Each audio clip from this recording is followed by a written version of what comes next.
สองสีพระมหาราชครูเกษราปัญญาปรมาติกาจารย์จากวัดดับไผ่เชียงใหม่สืบสานเวลาผ่าน131 ปีนานไกลวัดพระบาทอุดมรุ่งเรืองงามตา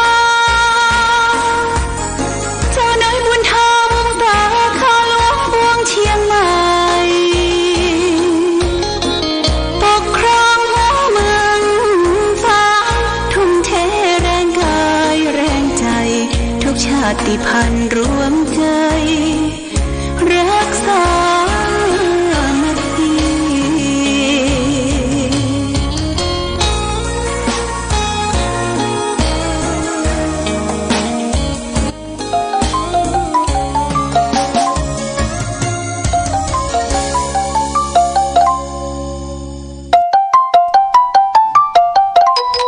เจริญสุขศรัทธาสาธุชนญาติโยมท่านพุทธบริษัททั้งหลายวันนี้รายการธรรมประทีปส่องต่างก็ได้มาพบปะกับพ่อแม่พี่น้องศรัทธาสาธุชนญาติโยมแห่งครั้งหนึ่งวันนี้เป็นวันอังคารที่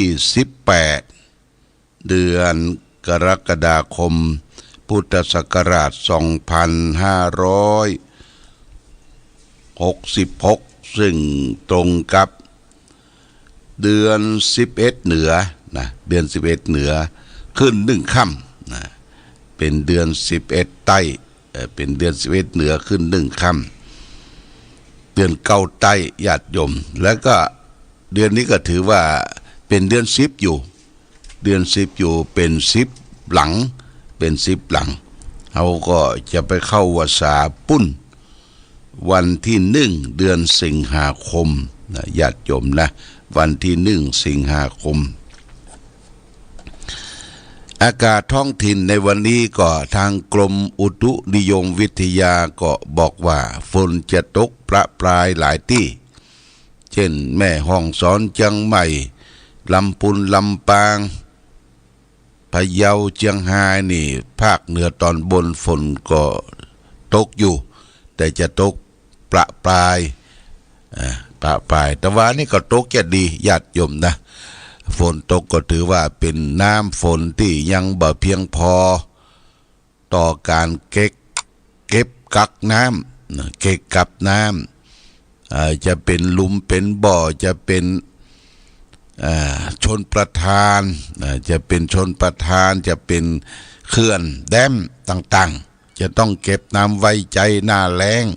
อย่าจมใจหน้าแล้งวันนี้เป็นวันอังคารที่18คืน1ค่ำญาติโยมคืน1ค่ำเดือนถ้าอู้จริงก็เป็นเดือน11เหนือแต่ว่าปีนี้เดือน12เตื้อ12เตื้อก็จะไปเข้าวัษาปุ้นอันเนต้นเดือนสิงหาคมญาติโยมท่านสาธุชนทั้งหลายก่อนจะเข้าวัษานี่การเข้าพรรษาเดือนสิงหาคมถือว่า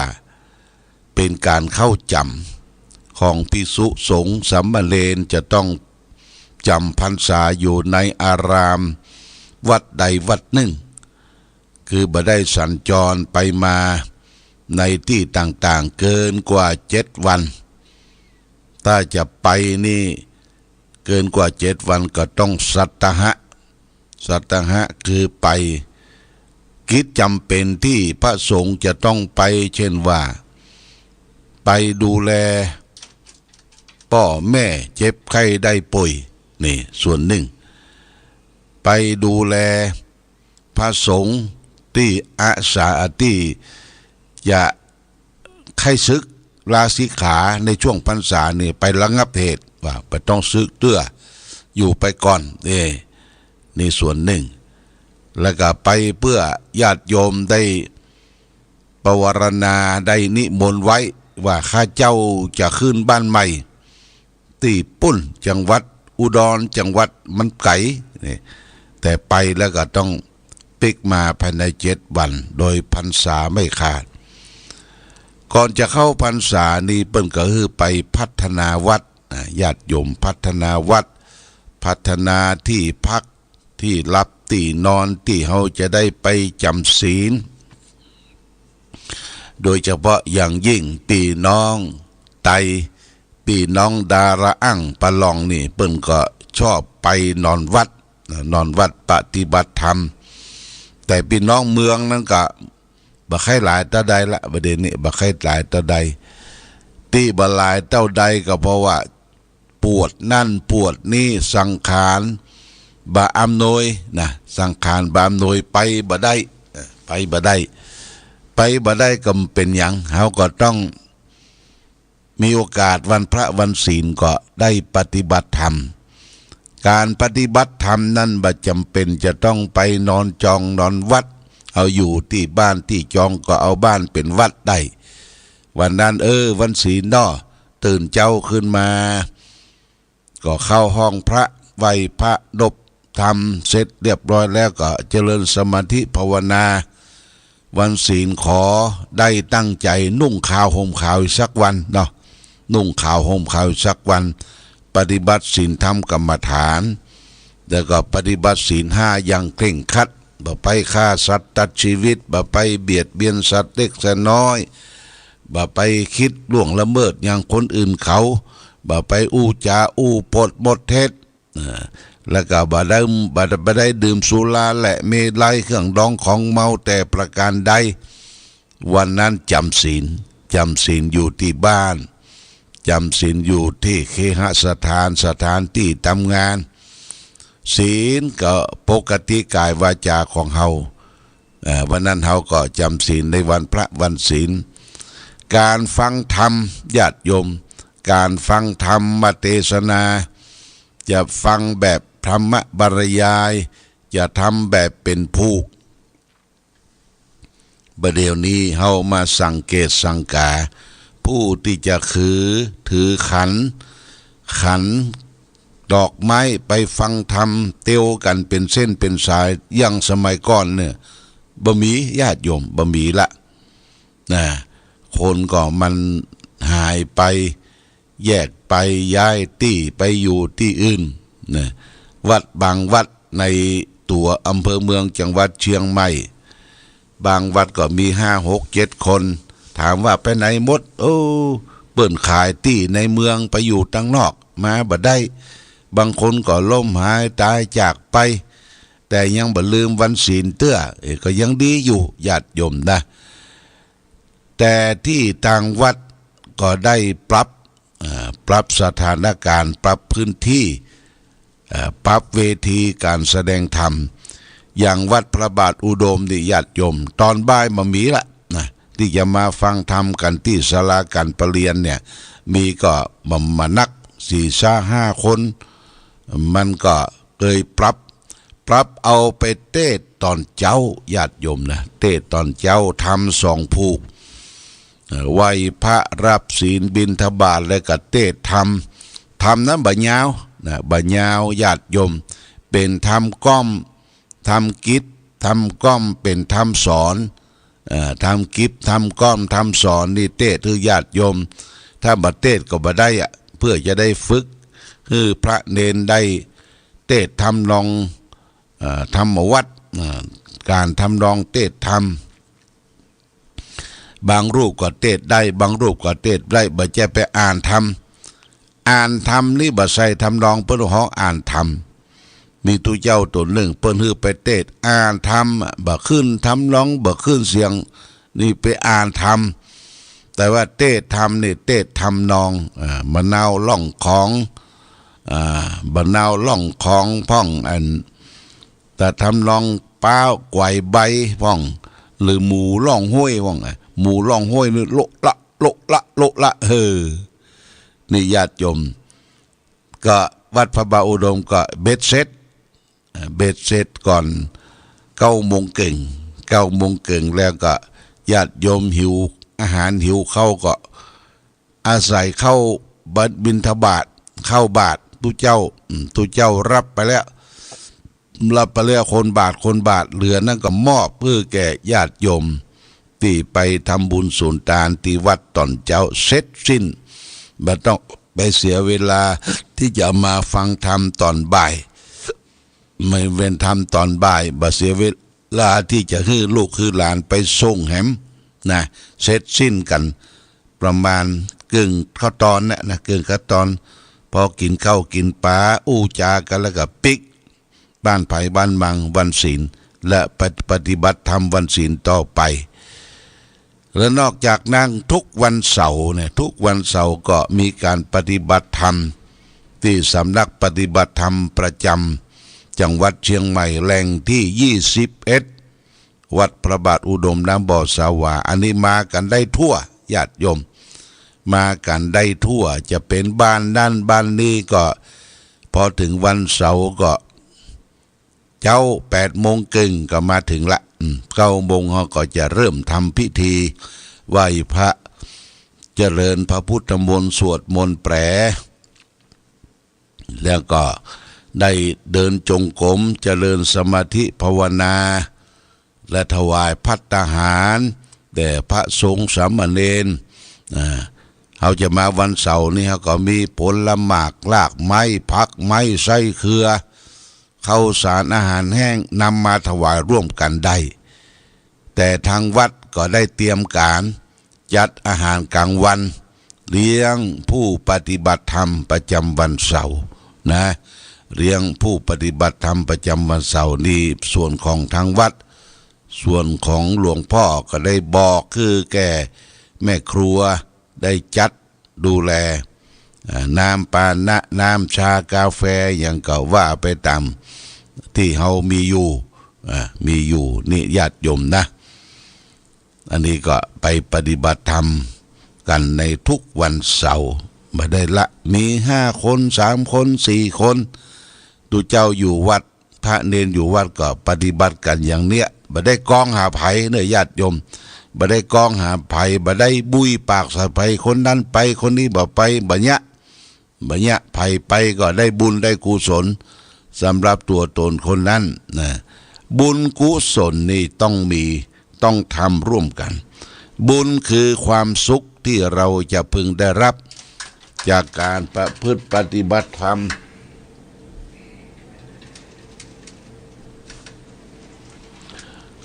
บุญเนี่ยคือเราจะได้รับจากการประพฤติปฏิบัติธรรมไปทำบุญไปถวายอาหารบิณฑบาตธูปเทียนดอกไม้ปัจจัยความอิ่มใจก็ขึ้นเรียกว่าได้บุญส่วนกุศล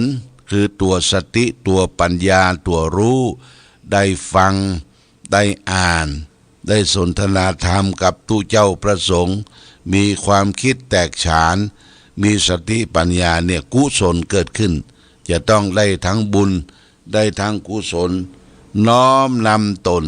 ปฏิบัติอยู่ในกรอบของพระพุทธศาสนาอย่างนี้เป็นต้นวันนี้ได้มาพบญาติโยมก็จะได้นำสารธรรมคลังธรรมเล่มที่1ของเจ้าคุณทองดีสุรเดโชปรริญญาธรรม9 ประโยคราชบัณฑิตวันนี้จะเอาเรื่อง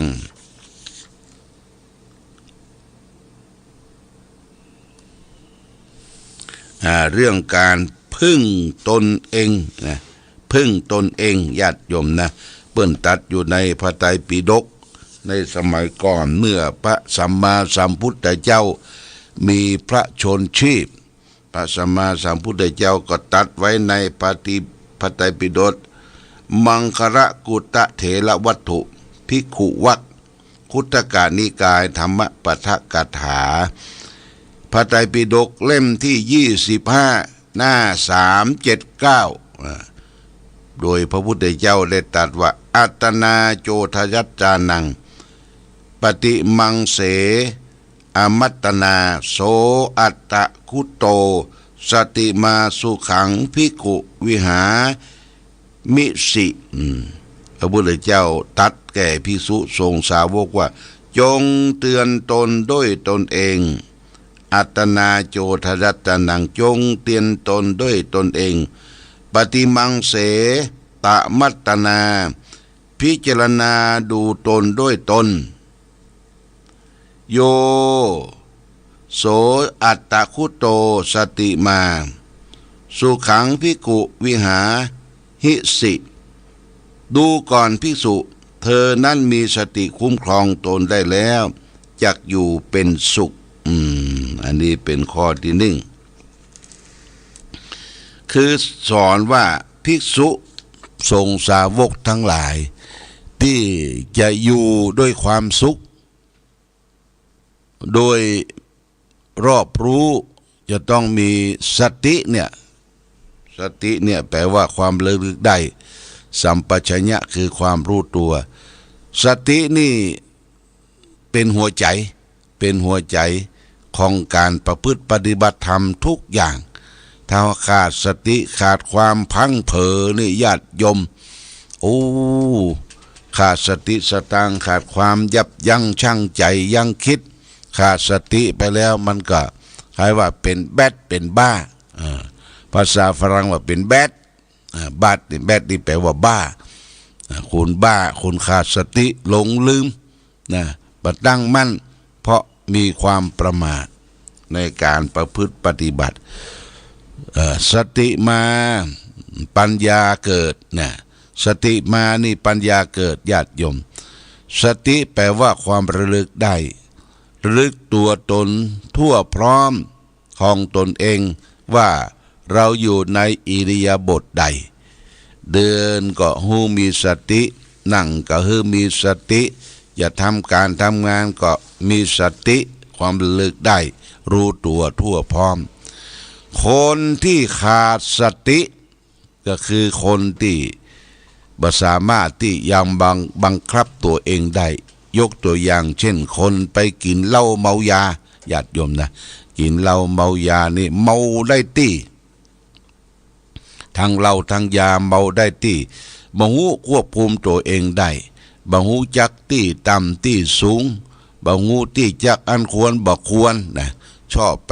ไปจาไปโพธนาบ่มีความยับยั้งชั่งใจบางทีอยู่หมู่เดียวกันตีละคุยกันบุบกันญาติโยมบางทีก็เป็นครอบครัวเป็นผัวเป็นเมียทำร้ายร่างกายอีร่างข้างแตกนี่ขาดสติบางทีลูกเต้าเข้าปั้นบ่ฮู้จักคุณพ่อบ่ฮู้จักคุณแม่ไปกินเหล้าเมายาเป็นคนบ้าใบ้เป็นคนควบตัวเองบ่ได้บุบพ่อบุบแม่นี่ญาติโยมระแวงไปหมดเนี่ยคือขาดสตินี่สำคัญมากอย่างที่เฮาญาติโยมท่านสาธุชนไปวัดไปประพฤติปฏิบัติธรรมสำนักใหญ่ๆเพิ่นจะสอนเรื่องเฮาเดินจงกรมเจริญกำหนดลมหายใจเข้าออกเดินจงกรมเนี่ยซ้ายย่างหนอขวาย่างหนอเนี่ยเพิ่นบ่ใช่ว่าเดินสัก3 นาที5 นาทีก็จะต้องเป็น20 นาที30 นาทีเป็นต้นไปถึงจะเกิดความรู้สึกเมื่อเราเดินไปเดินมามีสติอันไหนเป็นซ้ายอันไหนเป็นขวาญาติโยมความระลึกได้ความบ่ประมาทเนี่ยมันจะเป็นอัตโนมัติขึ้นมาสติเลือกสติขึ้นมาในซ้ายในขวาในยกในเหยียบในย่างแล้วก็ไปนั่งนั่งกำหนดลมหายใจเข้าออกหายใจเข้าพูดสุดลมหายใจหายใจออกโทสุดลมหายใจพูดเข้าโทออกนี่เมื่อเรารู้สึกลมหายใจเรารู้จักลมหายใจหายใจเย็นหายใจร้อนญาติโยมคนหายใจปกติเนี่ยเปิ้นมีบุญหายใจเย็นญาติโยมคนที่มีบาปเนี่ยหายใจฟืดฟาดตั้งดังพืดปดโทยังงัวสวกนี่นะเนี่ยหายใจฟืดหายใจบาปนักเปิ้นหายใจเย็น เย็นนี่ก็คือมันจะสงบละสงบที่ลมหายใจนี่การฝึกก็ต้องมีสติมีความฝึกได้รู้ได้ก่อนญาติโยมมีความรู้ตัวทั่วพร้อมเมื่อฝึกสติได้แล้วสมาธิมันก็เกิดสมาธิคือความตั้งใจมั่นตั้งใจมั่น